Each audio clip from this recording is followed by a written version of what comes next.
Hello everyone, welcome back to your favorite channel. It's your host King H once again. I hope your year started off well, everything is going well thus far. Um, First and foremost, like and share, subscribe. I find that a lot of people are viewing but they're not subscribing or liking. But I'd really appreciate if you like, share, subscribe to the channel. That's the least you can do. I actually got to understand why Stephen Bartlett always talks about this in the beginning of his videos. And if you're wondering who Stephen Bartlett is a host of a Diary of a CEO. In the beginning, he normally always vents. I can't say venting, but he vents out. There are a lot of people viewing, but there are no subscriptions or likes. Now I get it. I understand. When you're making these videos and people are viewing, and not liking or sharing or subscribing, and you tend to go back and be like, but I have so many views, but why so little subscribers? But now I get to understand why he's always venting in the beginning of his videos, because I'm sure he has a lot of followers. I've actually not even checked into that, but anyway, today's video is more about catching up. Let's catch up on life and see how things are going thus far. It's been a month of creating these videos.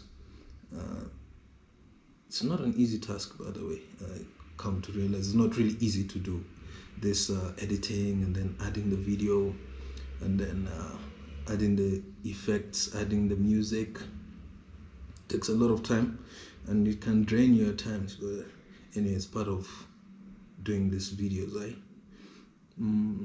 Anyway, when you're talking about life, talking about progress, things that have happened, things that haven't happened, and seeing a way forward.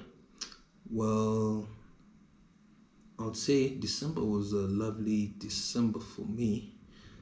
Got to go to Kitale, where we hold our Farah's retreats, and we had a guest, Nori-chan. I'm sure you've seen her in the past and previous videos.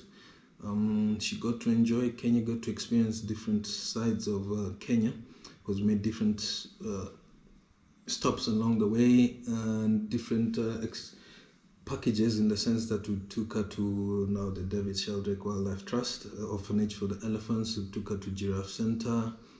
Then from there, we took her to Mudura Market, Kariakoo Market, Mariro Market. And then now in the travel bits, we went to Naivasha, went to Nakuru, went to Kisumu, went to Kericho, went to Vihiga, went to Kitale. So she's gotten a glimpse of many other things. And mind you, I've not even added that we also went to Mombasa and Voi. It's part of the package. So I believe as a first timer coming into Kenya, she got to experience a great side of Kenya as compared to just coming in and getting what we call the tourist package, whereby you arrive by plane, go to Mara or go to Mombasa by plane. You don't get to feel different cultures along the way, because every county, as we call them, every county has different tribes. So you get to understand how people are in different ways and norms of Kenyans. So I believe she must have enjoyed, because her feedback was great. And Nori-chan, if you're watching this, thank you, and we appreciate your support. Moving on, I was saying about now just life. Okay, fine. Went to Fairmont recently with the family. Great experience. If you've never been to Fairmont, put it in your bucket list, or better add it on your bucket list and see whether you want to go there. But it was a great experience with the family. We got to celebrate our anniversary, my wife and I, and it was a very pleasant thing. Got to see different animals, different bird species. Actually, one thing that we got to see a lot is different bird species. I've gotten to realize in that area. That's Nanyuki area in Kenya. It's close to now. That's where Mount Kenya is located. Yeah, so that's basically what's happened. In terms of things like grief, grief comes in waves. Still sometimes trying to come to terms with so many things with my uncle, my closest uncle's passing, because recently we just buried one of my other uncles. But grief comes in waves. One time when I'm thinking that I'm okay, it comes back and hits you with a bang, and you don't know how to react in those moments. But as I always say, you just have to feel the emotion and let it go, which now takes us to what actually I tried to bring up today, because I didn't want it to be about a specific topic, but now I'm thinking about it. We'll focus on letting go. Not necessarily letting go of people, or just letting go in general. There's a lot of things that people don't let go of, and it binds them and holds them back. You stagnate because of these things. So we'll get to understand more, slightly in depth. And I'm thinking in the next video, so that we have an interaction, we'll bring in trauma. And that's a heavy topic for many. Trauma triggers, and mostly people entail it to childhood trauma, but trauma comes in different forms, not just childhood trauma. There's so many traumas that we all experience, but I'll get to explain a bit about trauma, what trauma is, and maybe share what trauma has been for me. And something you should ponder on and get to understand is that I'll leave this to you to think about, is the fact that when people state childhood trauma, if you have siblings, believe me, you did not experience trauma the same way you experience it. So trauma in a household is different for everybody. You can't subject it to one thing or one person. So you have to understand every child experiences trauma with their parents in different ways.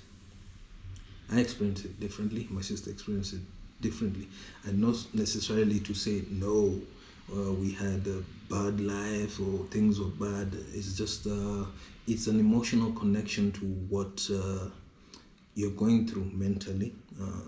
As I said, me being ADHD, my sister being neurotypical, I'm neurodivergent. Neurotypical means normal brain. Neurodivergent means mental illness, but I don't really like to put it in those segments. Just say life is happening.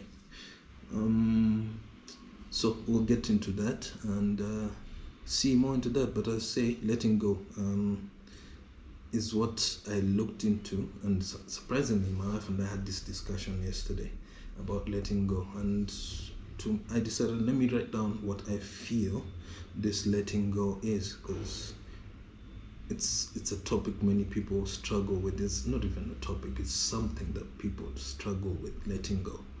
So let's see how it goes, and let me explain what I think it is in my own context. So I curated what I could, put it down, and hopefully it can help you. And as I always say, you can share in the comments, or better yet, you can email me. And for those who've been sending me emails, I appreciate it. And those ones who've already subscribed and liked, I appreciate it so much.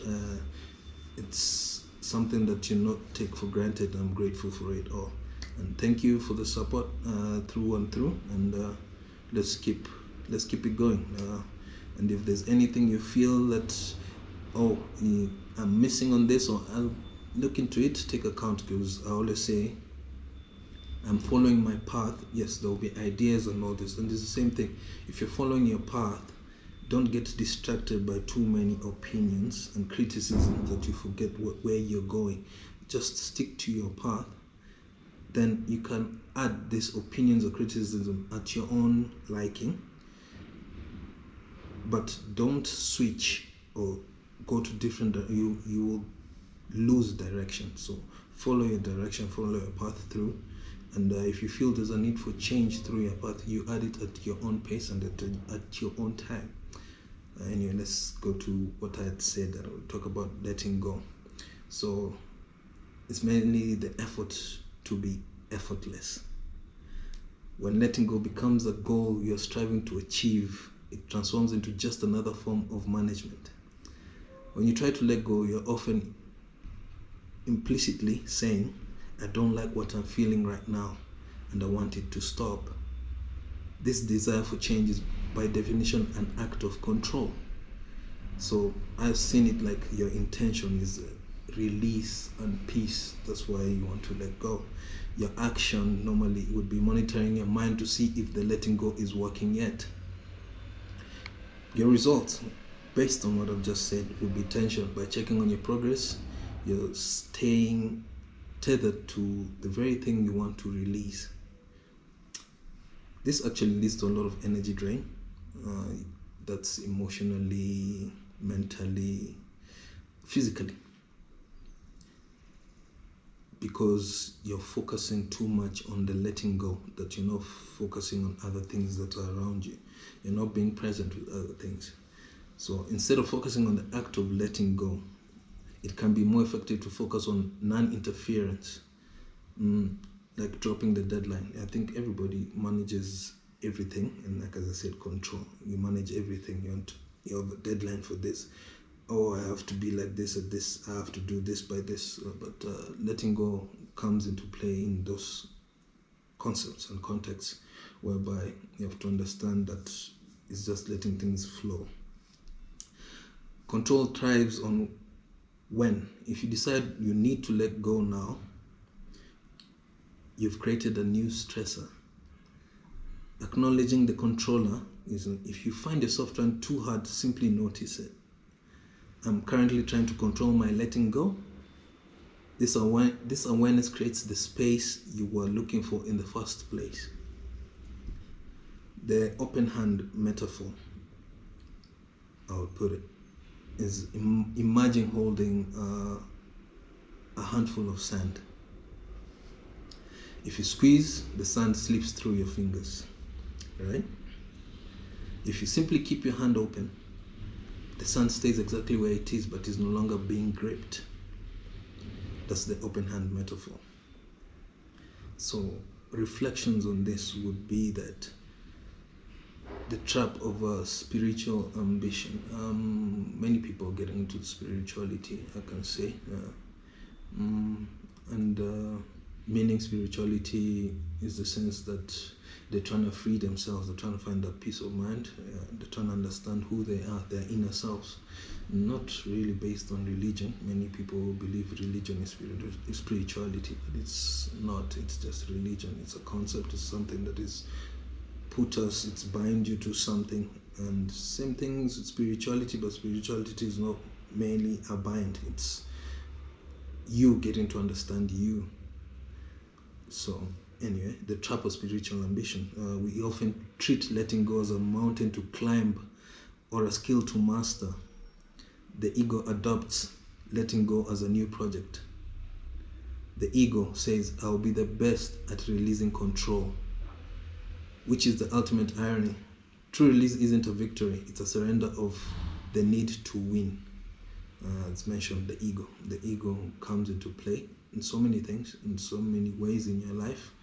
And once you understand the ego concepts, of which we'll get into that in other videos, we'll talk about the ego and the pride, which affect your life and how you live it.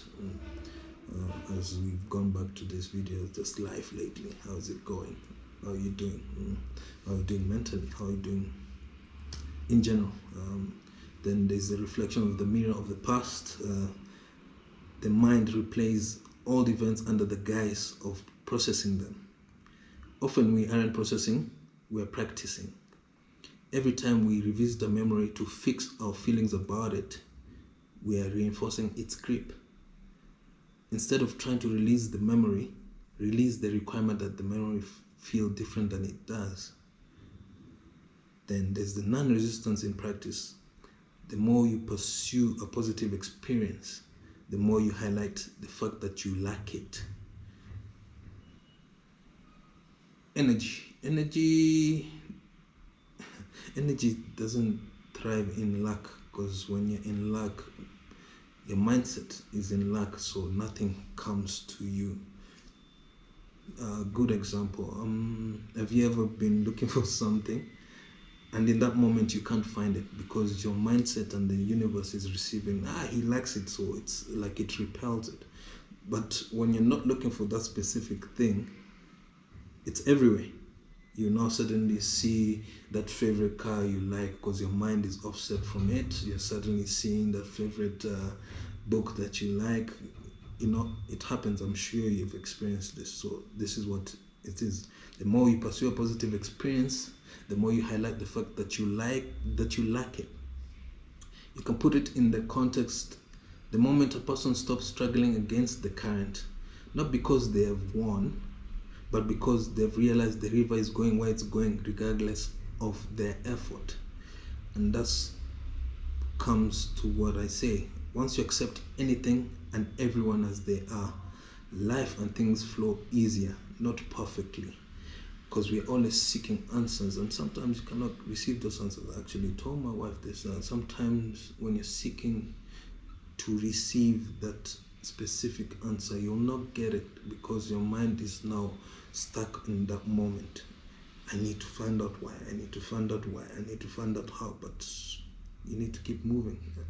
And as you move forward, the answer might be ahead, not behind and not now. It might just be ahead, but you have to keep moving. And that's the process that comes with it. You have to keep moving. No matter what you're going through in this life, just keep moving. Because if you keep wallowing into that specific moment or whatever is happening to you, you stagnate, you stick in that position, and it will be a recurring loop. Every morning, every evening, you just be in that same specific loop. So keep moving forward despite whatever situations or mishaps that you incur along the way. Just keep moving forward. And as I always say, kindness won't hurt you. Many people have never really understood why or how, but kindness actually gives you great energy. It's not about being kind to give, because many people think, once I give this kindness I will receive. No, many a times you might not even receive that kindness, but the kindness you give propels you forward, in the sense that it gives you positive energy internally and also externally, because you've been nice to somebody. Let's say you've given them a good compliment and they're like, oh my God, you've made their day. But inside, internally, your body is water, and water thrives with energy. So once you understand that concept, you get to understand, okay, now I'm feeling better. I didn't do much, but you're feeling better. That energy attracts better towards you. And that's where abundance comes in. Everything flows to you easier. Like as I said, it's a river. It will flow regardless of what happens. Anyway, that's as much as I want to bring in for today. I hope everybody is well. As I said, like, share, subscribe. And for those who have been liking, sharing, and subscribing, I appreciate you and I'm grateful for it. I appreciate you so much. And I'm wishing everybody a fruitful and prosperous year that comes in. And remember, if you're not changing your habit, your year just remains the same. 2025 just loops back to 2026. So that's something for you to think about. Have a great one. Enjoy your day, your evening, depending on where you're watching. And thank you.